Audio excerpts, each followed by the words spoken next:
علامہ عبدالستار خان نیازی،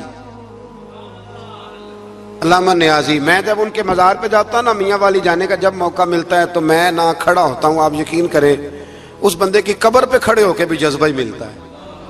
کیا بندہ تھا وہ، نا پگڑی باندھتے تھے بڑی، ہمارے بریلی شریف کے بزرگ بھی نا وہ پگڑی باندھتے شملے والی۔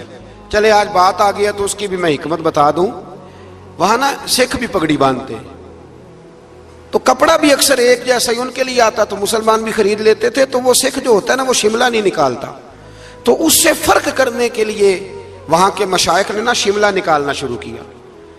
تو میں شادی باندھا کرتا تھا تو ایک دفعہ مجھے حضرت مفتی تحسین رضا صاحب رحمۃ اللہ تعالیٰ علیہ فرمانے لگے شملے والی باندھا کرو، تو میں نے کہا حضور اب چھوٹے لوگوں کو تو اچھی نہیں نہ لگتی، تو فرمانے لگے لوگوں کو تھوڑی دکھانی ہے، یہ تو رسول اللہ کی سنت ہے، تو آپ شملے والی باندھے جب ہم جو کہہ رہے ہیں۔ تو میں بھی اکثر وہ پگڑی باندھتا ہوں اور کبھی بہت بڑی باندھتے تھے، تو علامہ نیازی پگڑی باندھتے تھے تو جن لوگوں نے دیکھا بڑی اونچی ہوتی تھی، وہ بڑی اونچی پگڑی اور ہاتھ میں چھڑی ہوتی تھی، اور کبھی وہ تقریر کرتے تھے تو زمین پہ لگاتے تھے تو پتہ چلتا تھا کہ مرد بات کر رہا ہے۔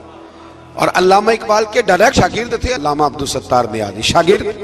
وہ مدینہ شریف جانے لگے نا تو کسی نے ان سے کہا نیازی صاحب یہ پگڑی اتار کے جاؤ، یہ پگڑی اتار کے جاؤ، تو علامہ نیازی صاحب فرمانے لگے کیوں اتار کے جاؤں، پہن کے جاؤں گا۔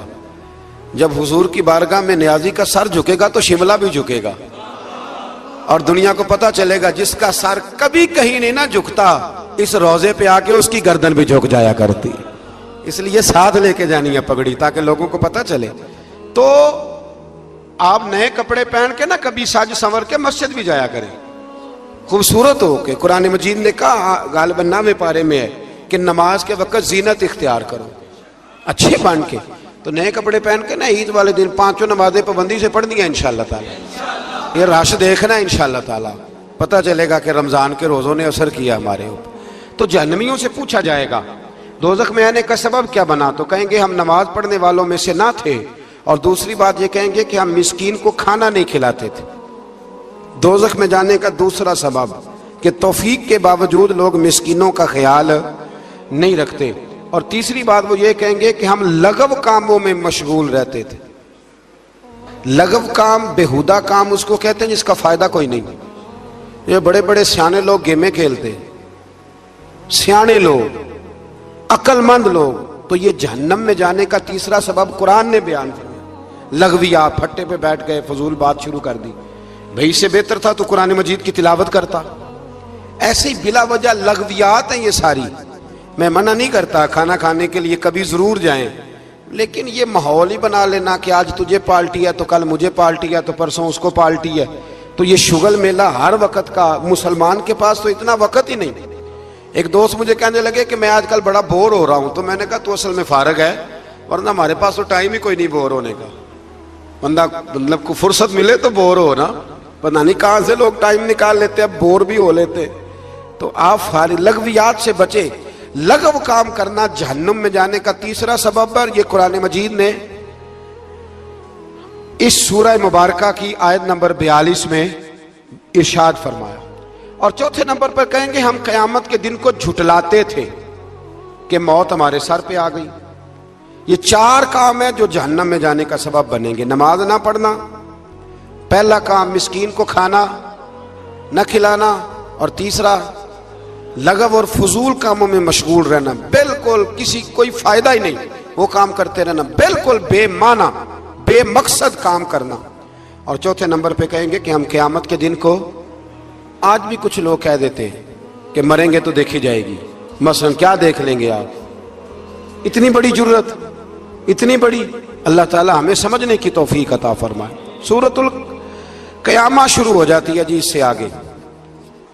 اس سورہ مبارکہ کے اندر اللہ تبارک و تعالیٰ نے ان لوگوں کے بارے میں جو آخرت کے منکر ہیں، اللہ تعالیٰ نے قسم ذکر فرما کے ارشاد فرمایا، کیا انسان نے یہ گمان کر رکھا ہے کہ ہم مرنے کے بعد اس کی ہڈیوں کو جمع نہیں کریں گے؟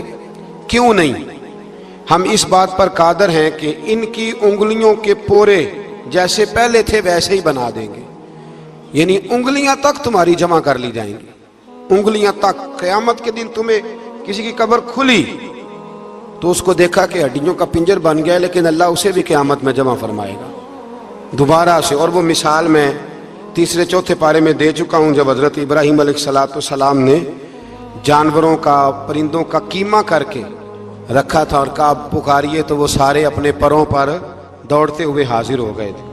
آگے سورہ دہر شروع ہوتی ہے، سورہ دہر، یہ 29واں پارہ ہے، اور اس میں صورتیں اگرچہ چھوٹی چھوٹی ہیں پر کیا بات ہے سب صورتوں کی، ہر سورہ مبارکہ بڑی اپنے اندر امتیازی شان رکھتی ہے۔ سورہ دہر میں فرمایا حل اتا علی الانسان حین من الدہر لم یکن شیئا مذکورا، فرمایا بے شک گزرا ہے انسان پر زمانہ ایک ایسا کہ جب وہ کوئی قابل ذکر چیز نہیں تھا۔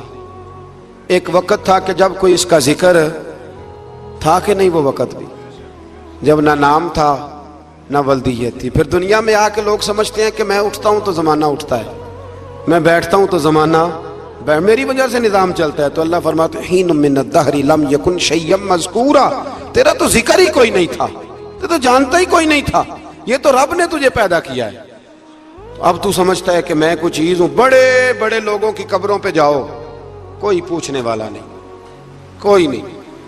وہ جو کہہ دیتے تھے تو قانون بنتا تھا، قانون جن کے سائن کرنے سے لوگ پھانسی سے بچ بھی جاتے تھے اور پھانسی لگ بھی جاتے تھے، آج ان کا جاننے پہچاننے والا کوئی نہیں۔ تو انسان نا بھول جاتا ہے۔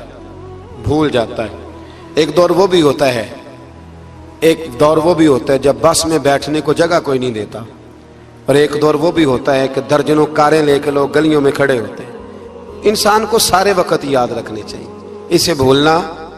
حضور علیہ السلام اکثر فرمایا کرتے تھے کہ میں تو اس ماں کا بیٹا ہوں جو گوشت کے خشک ٹکڑے کھا کے بھی گزارا کر لیتی تھی، گوشت کے خشک ٹکڑے کھا کے بھی گزارا کر لیتی تھی۔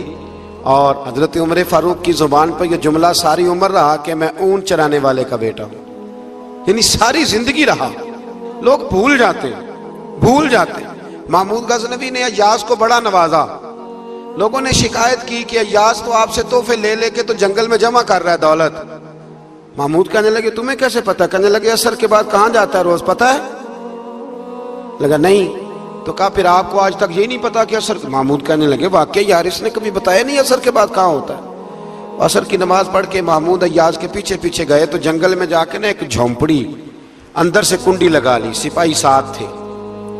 محمود نے غصے سے دروازہ بجایا، کھٹکھٹایا، اور ایاز نے جھٹ سے دروازہ کھولا۔ محمود دھکا دے کے اندر گئے تو دیکھا تو ایک پھٹی ہوئی چٹائی، ایک پرانا کرتا، ٹوٹے ہوئے جوتے، ایک پگڑی اور تھوڑا سا نا سامان ہلکا پھلکا بکھرا پڑا ہے۔ یہ کیا ہے؟ کیوں آتے ہو یہاں؟ بتایا کیوں نہیں؟ تو ایاز کہنے لگے بادشاہ میں یہاں نا روزانہ اپنی اوقات یاد کرنے آتا ہوں۔ کیا مطلب؟ کہنے لگے جب میں تیرے پاس آیا تھا تو یہ والا میں نے پہنا ہوا تھا لباس، یہ میرے گھر کی کل مالیت تھی، تو بادشاہ ہے، آج اگر تو ناراض ہو جائے تو کون پوچھ سکتا ہے؟ میں روز آ کے اپنی اوقات یاد کرتا ہوں کہ دوبارہ اگر یہاں آنا پڑے تو مجھے مشکل نہ ہو۔ ملا رومی سے کسی نے کہا تھا خشیت کیا ہوتی ہے؟ تو آپ فرمانے لگے ایک مانگنے والی سے ایک بادشاہ نے نکاح کر لیا تھا، مانگتی تھی، بادشاہ کو پسند آ گئی، شادی ہو گئی، تو سارا دن روتی تھی، سارا دن روتی تھی۔ تو اس کی کنیزیں اس سے کہنے لگی کہ بس بھی کر، اللہ کا شکر بھی ادا کر، اتنا تجھے اللہ نے نواز، تو روتی رہتی ہے۔ تو کہنے لگی اس لیے نہیں روتی اس لیے ہوں کہ میں اس قابل نہیں تھی، اور ڈرتی اس بات سے ہوں کہ کہیں میرا سائیں ناراض نہ ہو جائے۔ میں تے گلیاں دا روڑا کوڑا، میں گلیاں دا روڑا کوڑا تے مینوں محل چڑھایا۔ ایک میرا سنگی نا بڑا مہنگا سویٹر لے آیا میرے لیے، کچھ زیادہ ہی مہنگا تھا وہ۔ میں نے اسے کہا یار یہ رکھ لے تو۔ کہنے لگے ہم لے آئے تو بس قبول کریں۔ تو میں نے کہا میری اماں نا کروشیے سے میرے لیے سویٹر بناتی تھی، کروشیے کی ٹوپی، پتہ نہیں کروشیے کا بھی نئی نسل کو پتہ ہو کہ نہ ہو، تو وہ اماں جی نے بنا کے دیا، تو پھر اس کے بعد میرے چھوٹے بھائی نے بھی پہنا، پھر میرا ایک بھانجا لے گیا چھوٹا، اس نے بھی پہنا۔ تو وہ اتنا مزیدار ہوتا تھا، اتنا شاندار ہوتا تھا کہ جو دھاگے اس میں لگے ہوئے تھے وہ دوبارہ کسی اور جگہ نظر، وہ کہیں اور میسر۔ تو اپنی اصل جو ہوتی ہے اس کا خیال رکھیں، اس کا دھیان کریں، اس پر توجہ کریں، اس پر ضرور غور کریں. یہ بڑی اہم بات